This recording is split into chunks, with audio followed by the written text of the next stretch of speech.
हमारे नेता तेजस्वी जी और राष्ट्रीय जनता दल समेत तमाम इंडिया गठबंधन के लोग लगातार कई वर्षों से चुनाव आयोग से आग्रह करते आ रहे थे कि बैलेट पेपर के माध्यम से भारत में चुनाव, चूँकि मशीन के युग में ईवीएम पर भरोसा करने लायक नहीं है। अभी एक छोटा सा प्रमाण हम आपको दे रहे हैं भभुआ विधानसभा का। बैलेट पेपर में जो पोस्टल बैलेट पेपर था 1400 कुछ मत थे, जिसमें हमको प्राप्त हुए 592 मत, लगभग आधे मत अकेले हमको प्राप्त हुए।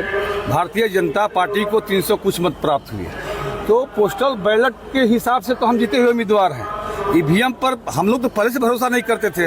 हमारी बात, हमारे नेताओं की बात चुनाव आयोग नहीं मान रहा है, तो हम आशंका पहले भी जाहिर कर रहे थे और अब भी जाहिर करते हैं कि बड़े पैमाने पर ईवीएम के साथ कहीं न कहीं छेड़छाड़ हुआ है। और पूरे बिहार का, भभुआ कैमूर जिला समेत पूरे बिहार का जो चुनाव परिणाम आ रहे हैं, निश्चित रूप में वह विश्वास के लायक नहीं है।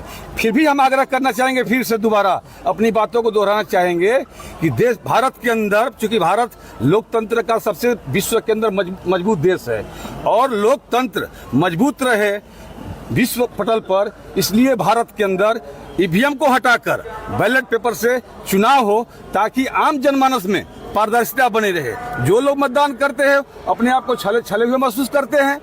लोगों के बीच में मीडिया के हमारे साथियों ने सर्वे किया था विभिन्न क्षेत्रों को, मैं नहीं कर रहा सिर्फ भभुआ विधानसभा का, विभिन्न क्षेत्रों का सर्वे मीडिया के साथियों ने किया था।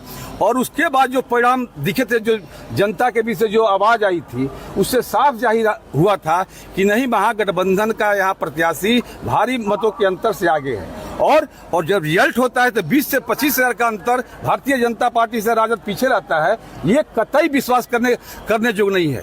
इसलिए आपके चैनल के माध्यम से हम फिर से चुनाव आयोग से आग्रह करना चाहेंगे कि अगर भारत को संवैधानिक राष्ट्र के रूप में रखना है तो चुनाव आयोग इस पर पहल करे। चुनाव आयोग ध्यान दे और आने वाले समय में जब भारत के लोगों की मांग है, भारत के तमाम राजनीतिक दल की मांग है भारतीय जनता पार्टी को छोड़कर, उसके बाद ही चुनाव आयोग को ईवीएम से भी चुनाव कराने के पीछे क्या मंशा है, ये हम लोग के समझ से परे है। जो भी लोग जीते हैं शुभकामना है, लेकिन हम समझते हैं कि लोकतंत्र धीरे धीरे भारत में समाप्ति की ओर जा रहा है।